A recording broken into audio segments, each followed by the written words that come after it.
right, welcome to another episode of Piecing It Together, the podcast where we take a look at a new movie and try to figure out what movies might have inspired it.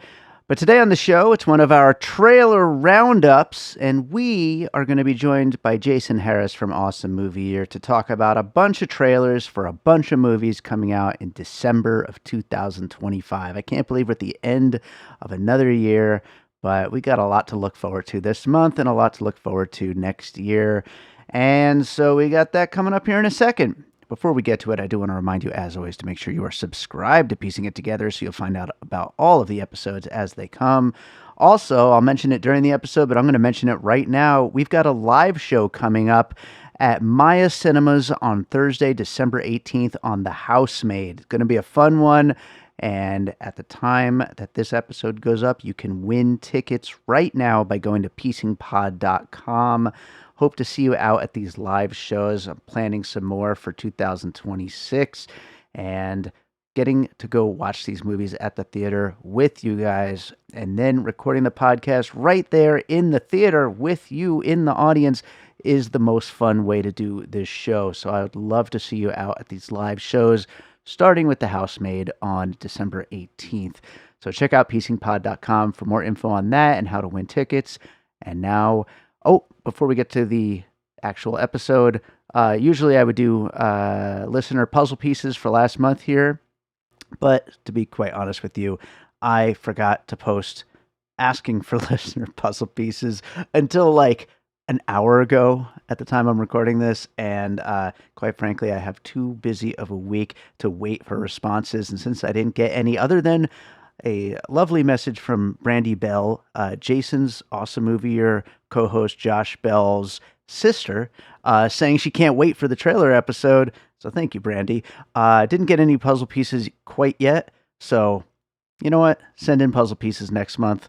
Let's get this episode out and let's talk about some December movies. Jason Harris, it's already December. Can you believe it?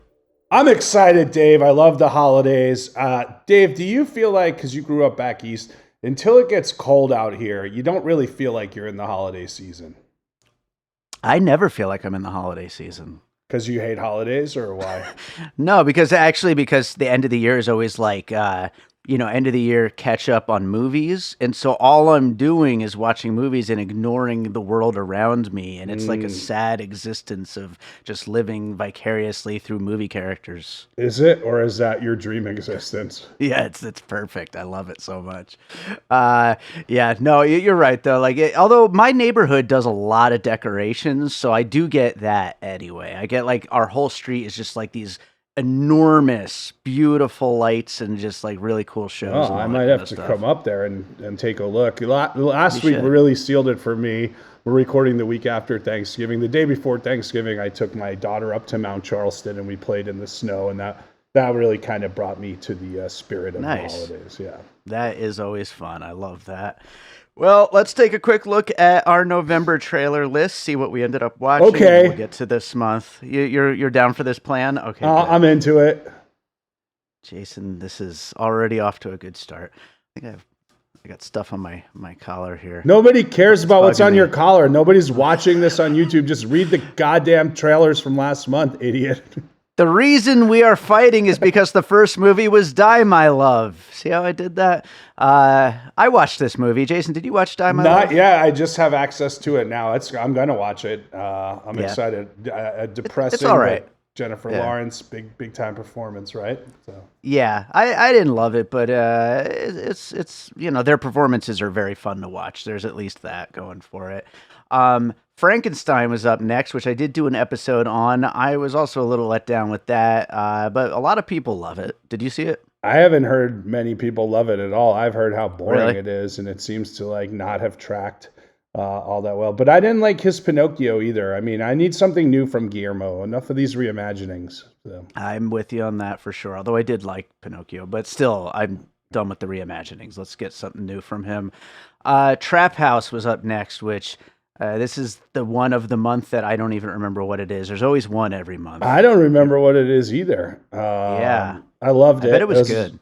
top 5 movie of the year for both of us, I'd say. Can't wait to see the sequel. Jay Kelly is up next, which I don't think either of us have been able to see yet. Not yet, but come on, Netflix, give us some little candy. Sandra. That's his George Clooney impression, of course. Yeah, that's right. Now You See Me, Now You Don't, which... big hit. Did it? Did it do well? I wasn't even sure, honestly. Oh, yeah, the third one? Yeah. So, yeah? Okay, good. Yeah. The theaters need it. The theaters need it, that's for sure. Me 3 made. Dave, according, it's already up to 187.4 million worldwide. So, hell yeah. So I am excited about that. Only 50 million in the U.S., but this seems like one of those movies that travels. So, there you go. Jason, as I did last month, I'm going to ask you to pronounce the title of the Richard Linklater film. Nouvelle Vague. There you go. That's probably how I would have said it. Please, have you watched it or no?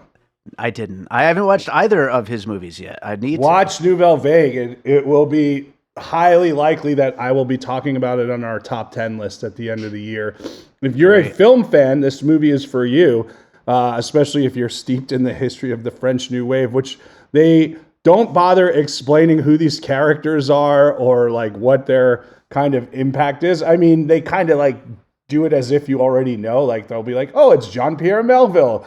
He's like the grandfather of this whole movement, but they don't really go into it. But again, it's one of those movies that only Linklater could pull off. Great movie. Highly recommend. I'm excited to watch it for sure. Wicked for Good is up next, which I actually have not gotten a chance to see yet. Me and Gina are trying to find a good time to get to the theater. Did you see it? There's no real... I mean, I know it's making a lot of money, but it's definitely not buzzed like the first one was, right? So, yeah. My daughter went on opening day. I have not been. She liked it, but she's a big Wicked fan. I'll wait till it comes on Peacock, I guess. David is up next, which is the latest animated Angel Studios movie. For some reason, I thought that's still not out, but because they're running together because they did King of Kings and David and this and that and whatever. So good for Angel Studios. Zootopia 2 is making a ton of money this week, and I think people are liking it. I didn't see it. I mean, I will end up seeing it. I haven't yet, but people say it's a good sequel. I mean, and I think, I'd rather that money goes to a good sequel than like Moana 2 or something. Sure. Eternity is out this week, and I have not gotten a chance to see it yet. I've seen mixed things, although mostly in the positive side. Right. I'd like to see it. I mean, I'd like to rewatch Defending Your Life with Albert Brooks also. So, when we get there, we'll do it. The Thing with Feathers. It must be out if it was on our November list, but I didn't hear anything about that once it came out. So. Yeah, that one kind of... Is that another A20? A24 is having a weird year, aren't they? Very, very strange. Yeah, very strange year. Predator Badlands was on our list. And now we're getting into the things I might have done shows on. I did 2 of these movies out of the 4. Predator Badlands, The Running Man, which I did, Keeper, and Sisu Road to Revenge, which I did. I still haven't seen Keeper. I really want to. Predator Badlands, I'm in the minority on that one. I didn't like it very much. I'm in the minority on The Running Man. I did like it quite a bit. And, of course, I love Sisu. Holy cow. It shows how terrible your taste is. I liked Sisu. I was at your live show. Your podcast about it was maddening. You just agree with everything everyone says. I don't want this from a sequel. But this is exactly what a sequel should be for this. Like, grow up. That's what I do with you, too. I know. And I played you in a movie this year. And I hopefully, maybe I should have just been a more wishy-washy with my characterization of you. Nice. That would be fun. I can't wait to watch it. Doesn't make any sense. Why would I be playing you in a movie? I can't wait. All right, let's get to our December movies. So, of course, I will let Jason kick it off with the return of our other podcast. Tell the listeners about it, Jason. Oh, baby. So, Dave, the original list you sent out, I told you I refused to look at because it did not include the Family McMullen, the legacy sequel to the Brothers McMullen from 1995. So what is that, 30 years right now? I did the math right there. Ed Burns. Feel the burns, baby. The podcast is back. Dave, the listeners want to know, will we be doing a special full episode piecing it together, Feel the Burns, on the Family McMullen? I don't know. I mean, maybe. I don't. So I rewatched Brothers McMullen last night. Quintessential. You did? Yeah, heck yeah, dude. I got to get ready. Why wouldn't I? I got to get ready for the Family McMullen, dude. So have you even seen the Brothers McMullen? I watched it for when we did the one podcast, right? Oh yeah, when we did Fitzgerald Family Christmas. Thing is, he uses all the same actors, and they're all like Long Island Family. And I'm like watching Connie Britton. I'm like, wait a second, aren't you the nurse next door? Oh no, you're the wife who gets cheated on in this one, right? So, Brothers McMullen, quintessential '90s indie movie. Dave, I looked it up last night. It made $19.3 million off of a production budget of $25,000 and a all-in budget after it was bought of $250,000. So I'm excited. Look, here we go.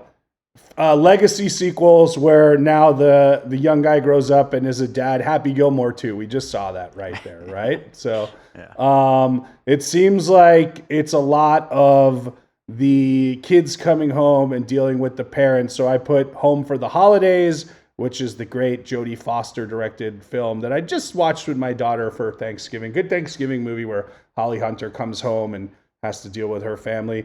And then, I mean, you know, if you've read Independent Ed, like I have, the Ed Burns book, he talks about how much he loves Woody Allen, and you get a lot of that. I put Annie Hall in this one. I'm not exactly sure why I chose that one, but I mean, Annie Hall is influential on pretty much any type of rom-com. This is a family comedy, so maybe I should have chose something else. But those are my picks. I will be watching The Family McMullen, and we should do a full episode on it. Feel the burns. I hope that it, you know, for burn heads like you, that it like really, really, you know, scratches that itch. No expectations, buddy. Yeah. All right. We'll see. Yeah, I put every Ed Burns movie as my first puzzle piece. And then I put Before Midnight, you know, a drama catching up with characters that we've like learned a lot about in the previous movies and like seeing where they are after all these years. But plot wise, probably not that much going on. It's just more about like catching up with these people. So that's what I put for this. I just found it so rude. Then you were like, you did watch Brothers McMullen again? Like, why wouldn't I get ready for the Family McMullen by catching up with the Brothers McMullen? I mean, hey, if you're that big a fan, I just can't even imagine rewatching any of these movies. I don't know what you're talking about. I'm not going to defend the Ed Burns filmography, but like I said, you know, there is a clear delineation of where the Brothers McMullen fits in 90s indie dramedies. I mean, I guess the people at Sundance were wrong for awarding it all their praise and prizes, and you're right, Dave. I'm not saying they're bad movies. I'm just saying there's better uses of my time than rewatching Ed Burns movies. Yeah, of course. Sonic 3. Yeah, I have not rewatched Sonic 3. Fool's Paradise. I probably did rewatch Fool's Paradise like once. So, all right, let's move on. Fackham Hall. That's up next. It looks good. It's a spoof movie of Downton Abbey type, and there's a murder mystery. So it's like a Knives Out meets Downton Abbey. It looks really funny. I mean, those are two big pieces right there, Downton Abbey, Knives Out.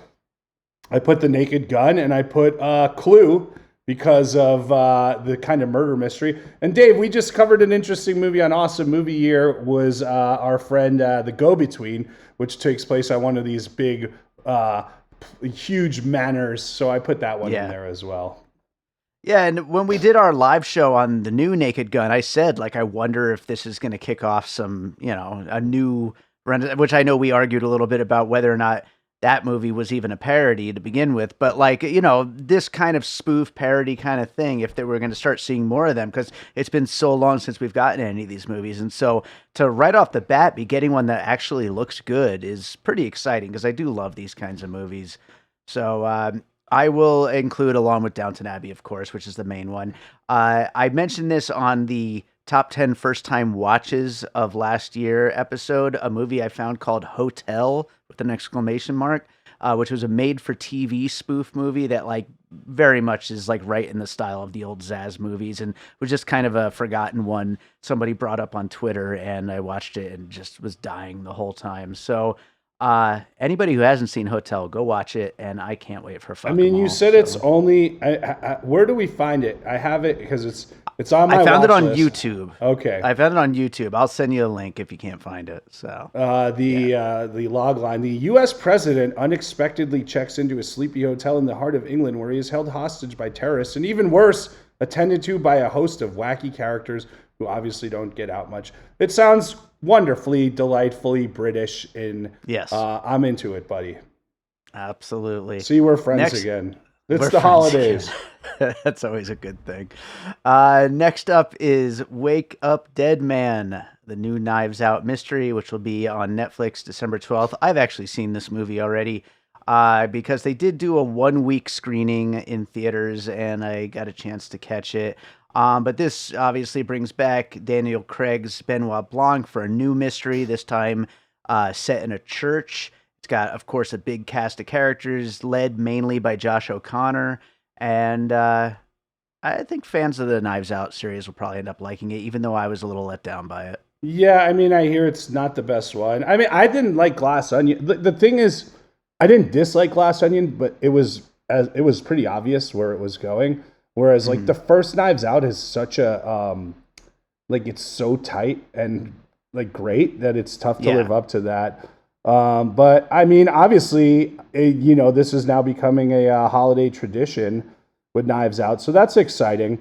I'm clearly vamping while I find where I wrote the. Wake Up Dead Man, Knives Out. There it is. First Reformed because it takes place in a church setting, and there is some questioning going on about what's going on. Conclave because there is a mystery surrounding it, and every Wes Anderson movie because of the amount of characters, the callbacks to characters, and the look of the characters. I like it. I like it. Good stuff. I remember thinking, what was his second movie, Brothers Bloom or something like that? Yeah. Yeah. I thought that was very Wes Anderson when that came out. But yeah, I like Rian Johnson, and I hope to see him do something outside of Knives Out. But that being said, I put Doubt for my movie Your at church a piece? church. Yeah. Yeah, exactly. I also had And, Immaculate for that. Immaculate is great. I love that movie. But I mean, that was basically it because it's so singularly a new Knives Out movie. It's all about Benoit Blanc and just getting more exciting, fun stuff from him. Like just him being this ridiculous, great character With long hair. Yeah, with long hair this time. Which even though I was let down by the movie overall, I thought he was still just as great as ever. And I also thought Josh O'Connor was really good too. We'll move on to Ella McCay, which will be that's James L. Brooks's latest comedy. It'll be in theaters December 12th about a successful woman dealing with her husband, father, and brother. Also stars Woody Harrelson, Jamie Lee Curtis, Ayo Edebiri. Emma Mackey is the main star there. We want this to be good. We want James L. Brooks to get one more heater out there. Who knows if that happens? She's in politics. I put the American president for someone dealing with the romantic aspects while they're in politics. And Long Shot, the beloved film with Charlize Theron and Seth Rogen. Yeah, I also thought A Long Shot. I also thought it has a little bit of a Lady Bird kind of feel to the whole thing, even though she's obviously older and a successful person in this. And then I also thought of 20th Century Women, the Mike Mills film, which I think is a good one as far as all these separate little kind of character interactions with different family members and all that kind of stuff. You know who should remake that? Meek Mill. Meek Mill. Sounds like a plan. Or Mike Jones. Hamnet is up next. That'll be December 12th. This is Chloe Zhao's new film. The true story, or true-ish, I'm not quite sure exactly how it's supposed to stay to the actual story, but of William Shakespeare and his wife whose child died and inspired Hamlet. So I picked for the inspirational of art coming from real life, Finding Neverland. That was the first thing I thought of too, yeah. All right. And then one of the great movies we watched for Awesome Movie Year about producing plays and the kind of relationships that are going on while there are, I would say, tragic circumstances. The Last Metro by Mr. Francois Truffaut. I think that would probably be a big influence on this for sure, along with Finding Neverland, which definitely I was thinking of. And then I put, Manchester by the Sea or Pieces of a Woman. These just kind of like gut-wrenching movies. I'm hopeful this is going to be good because Chloe Zhao, she's definitely a great filmmaker, although Eternals was just so damn bad, so we want to see her come back to something. But I'm also not sure if this movie, I don't know, just doesn't look like something I'm super excited for. Although I do love Jesse Buckley, and Paul Mescal's good too. So Yeah. I'm hopeful. We'll see. Oh yeah, you're hopeful about this tragic tale of a dead. I'm hopeful that I enjoy the movie. No, it does. I want it to be good too, and it's lush. The scenery is lush, Dave. So. Yes, it is very lush. I mean, we know she can make a movie, so hopefully this is a good comeback for her. Yes. Next up, Avatar: Fire and Ash, which will be in theaters December 19th. Another one from this list that I actually got a chance to see already. It is end of the year screener season and screening season. But this is, of course, the third film from James Cameron in this insanely huge series. This time around, there's a tribe of fire people that they have to contend with as the whole family goes on a big adventure. You excited about this one, Jason? Well, I know that you and my awesome movie co-host Josh both thought it was not good, and I know that Josh didn't like the other ones, but you did. So why would I be excited if you both agree that it's not good, and I have to go sit in a movie theater for 3 hours and 15 minutes? I'm open to doing it, and if I do, I will go, big with either the IMAX or 3D. But I mean, from what I hear, it's just a rehash of the second one, and there's just no plot to it. I want to tell you a spoiler, but I'm not going to. But I want to tell you something that happens at the end of the movie that's going to drive you absolutely nuts. But maybe off mic, we'll see.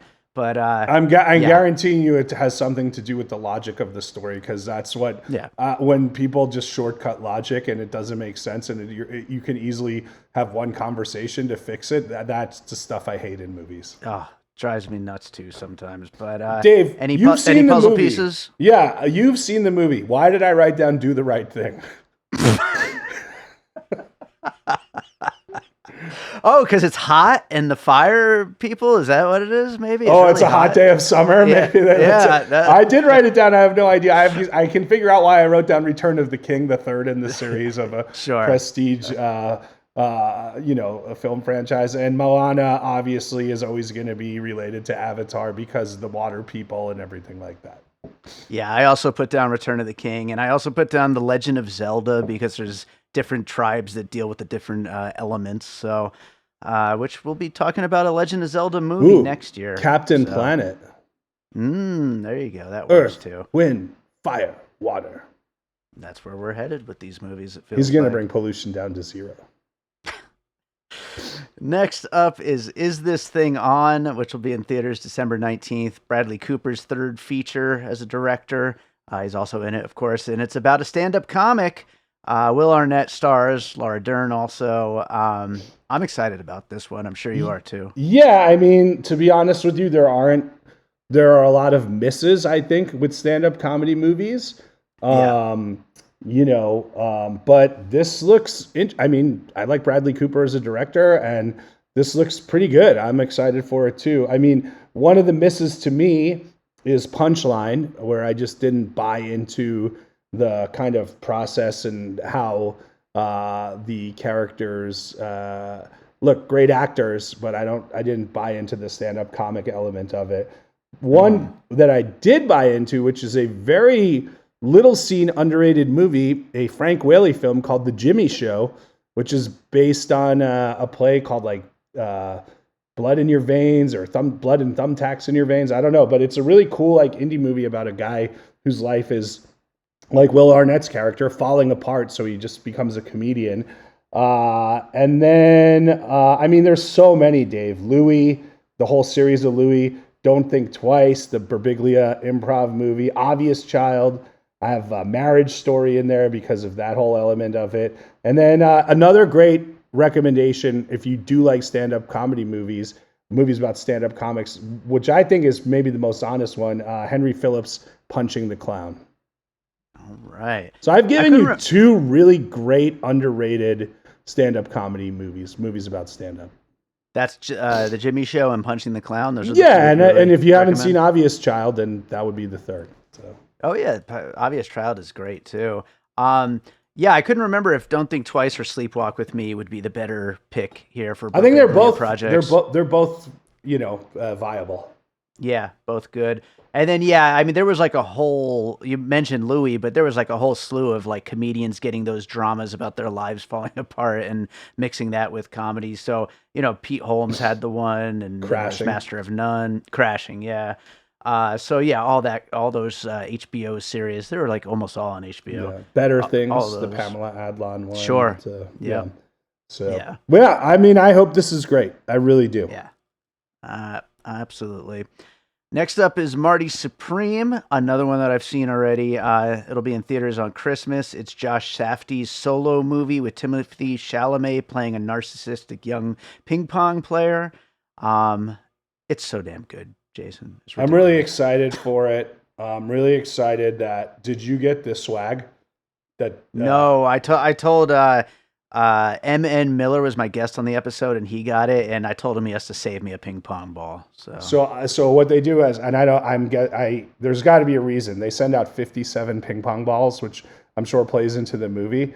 Our buddy Josh got it, and I'm requesting it so I can give 57 ping pong balls as a white elephant gift this year. So nice. I'm excited for that. Of course, I'm really pumped for this movie. I have my notes right here, Dave. We covered, if you're going to do a ping pong movie, what do you want? You want Ping Pong Summer, which we covered on Awesome I shouted it out on the episode. You'll be proud to know. There you go. I put movies about I put Rounders, which is like the underground poker movie because there looks like a whole underground element of this ping pong situation. And then the idea of someone like coming up in a sport that you wouldn't normally see. I put Kingpin, and I put Bad Words, the Spelling Bee movie. And lastly, I had Paradise Alley, the Stallone follow-up to Rocky, where he makes his brother become like a wrestler. It's a weird one. Is that good? I've never seen it. I'm not going to say it's good, but it's a movie that he made. It's ambitious. I'll say that much. Cool. All right. Well, I won't go through a bunch of pieces just because I already have an episode recorded on it, and everybody will be able to hear that soon. But I will say Good Time and Uncut Gems, the Safdie brothers films, this feels like it is completely completing a trilogy with those movies. So, Dave, you are saying Josh Safdie is greater than Benny Safdie as of this year's output? Benny Safdie is a great actor. No, absolutely not. He's terrible actor. What is he good in? He was great in Are You There, God? It's Me, Margaret. And adequate. Nobody remembers his performance in that. Everyone remembers Rachel McAdams. No, I thought he was great in it. I thought he was really good in Oppenheimer.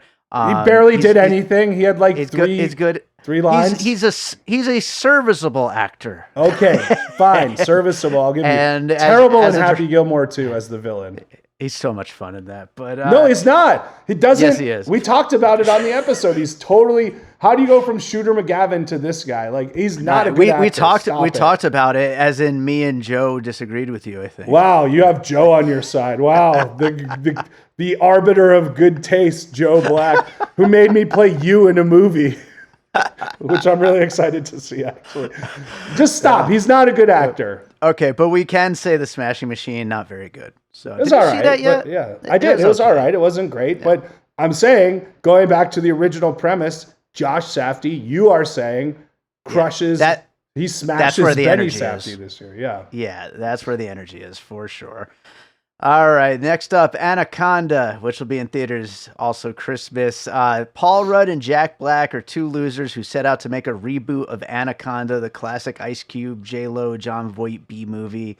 And I think this looks like it could be fun. It looks stupid as hell, but it looks like it could be fun. I agree. I called my buddy Brad Fuller on his birthday. He's the producer of it, who I've known since high school and has yet to find me any work in Hollywood. Real good, really great guy. No, he's a good guy.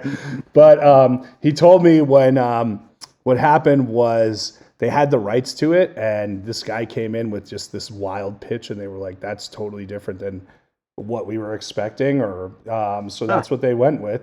I mean, Nice. making a movie in a jungle-like setting, you can't beat Tropic Thunder, right? Of course. Can't Yep. beat Tropic Thunder. I put Be Kind Rewind because of the great aspect of remaking movies in there. And then let's go with Son of Rambo, the underrated Nice. British film where the kids try to remake Rambo. Absolutely.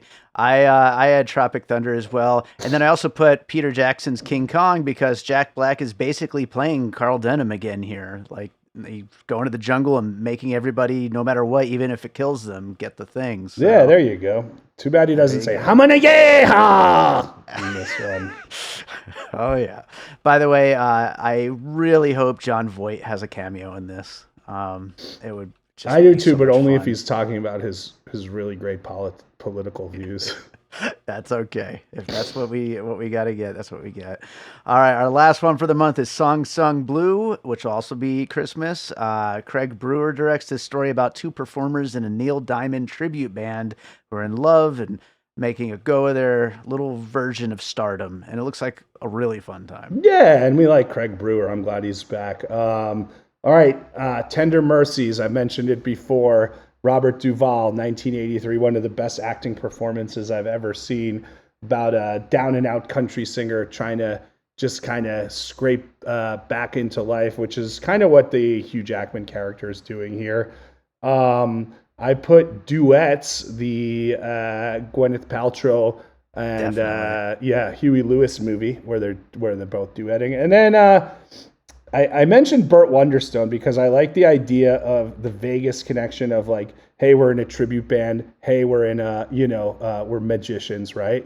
So like, not saying this takes place in Vegas. Lastly, I like movies that deal with the artists that aren't necessarily, straight biopics of the artist. So Blinded by the Light, the great movie about Bruce Springsteen's music and how it affected an immigrant in England.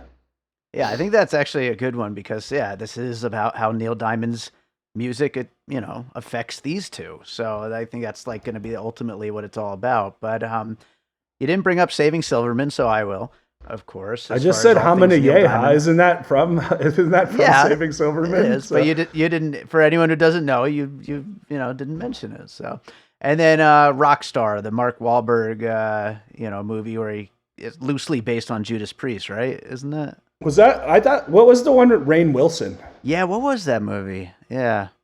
Was that The Rocker? The Rocker, maybe? The Rocker. I think that's what that was called, yeah.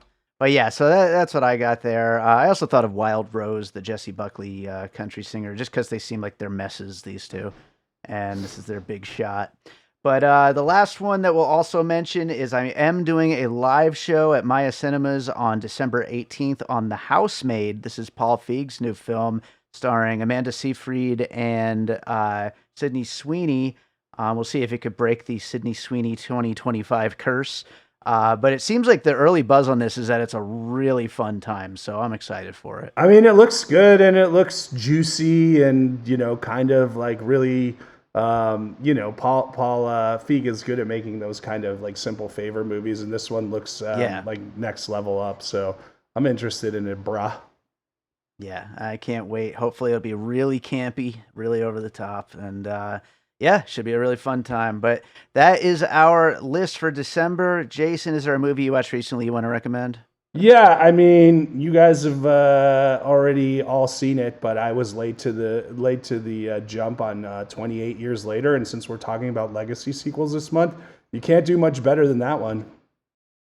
Yeah, that's it. You just stopped. You just stopped right there. I was trying to remember the name of it, but right on we've got the Bone Temple to look forward to next month. Or I have 2 a months different version of that movie.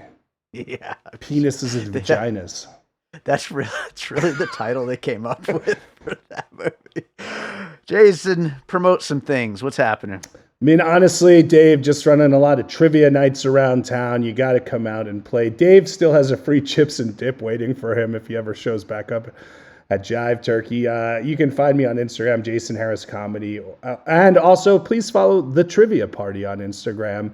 Let's see what else is going on. We're still in 1971. with Awesome Movie Year. It's a weird, wild year right in the middle of New Hollywood, so please check that out.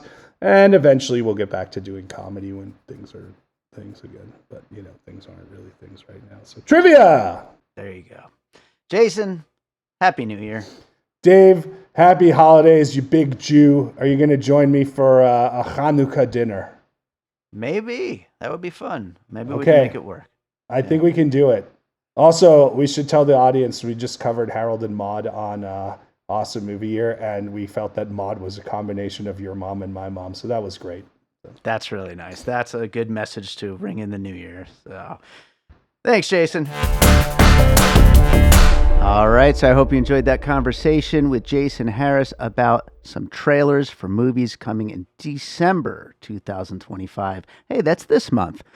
Yeah, thanks so much for being out there listening. If you're enjoying Piecing It Together, make sure you are subscribed. You can also follow us on social media at Piecing Pod. Join our Facebook group, Popcorn and Puzzle Pieces, where we continue the conversation about all the movies we talk about here on the show. And also, don't forget, we do have a Patreon, the Produced by David Rosen Patreon, where I post bonus and advanced content from Piecing It Together, from Awesome Movie Year, that's Jason's podcast, and from my music career. Lots of great stuff over there on the Patreon. I will definitely have more music on there in 2026, but lots of great stuff over there right now. It's patreon.com/bydavidrosen. Also want to let you know that you could come see me over at Wax Trax Records here in Las Vegas. Things have been going really well over there. This year is when I took the store over just a few months ago, and 2026 is around the corner. Let's see what we could do with a whole new year at Wax Trax Records. And last but not least, I'm going to play you out with a piece of music like I always do, and I've got a new Pup Pups album coming out. For those that don't know, the Pup Pups is my little comedy rock project that I do with my pets. And the new album is called Pup Pup Radio. It comes out next Friday, December 12th. And next Friday, December 12th at 6 p.m., I will be doing a listening party on Bandcamp. So you can go RSVP at thepuppups.bandcamp.com, and we will see you on Bandcamp doing a little live Q&A while the new album is playing in full. But I'm going to play a song from it right now. It's the title track, Pup Pup Radio. Hope you enjoy it, and we'll see you next Friday. Then we'll see you the following Thursday for the Housemaid, and then we'll see you in 2026.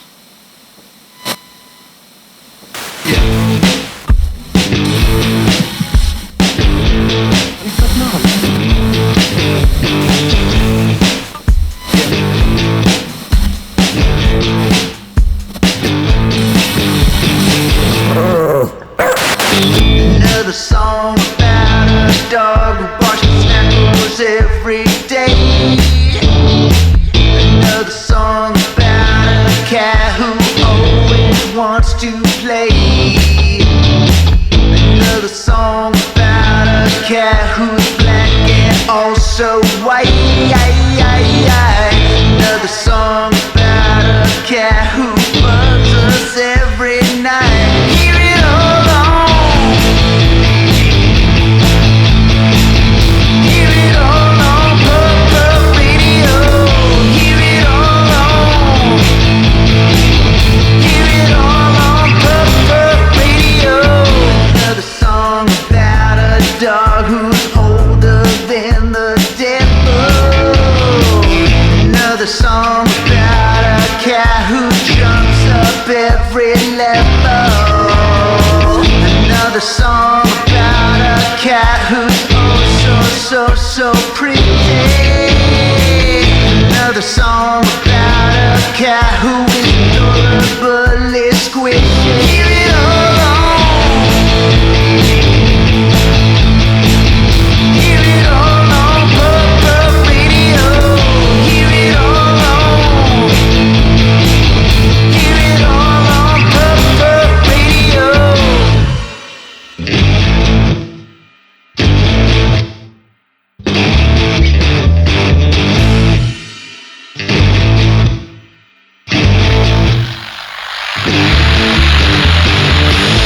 Pup Radio.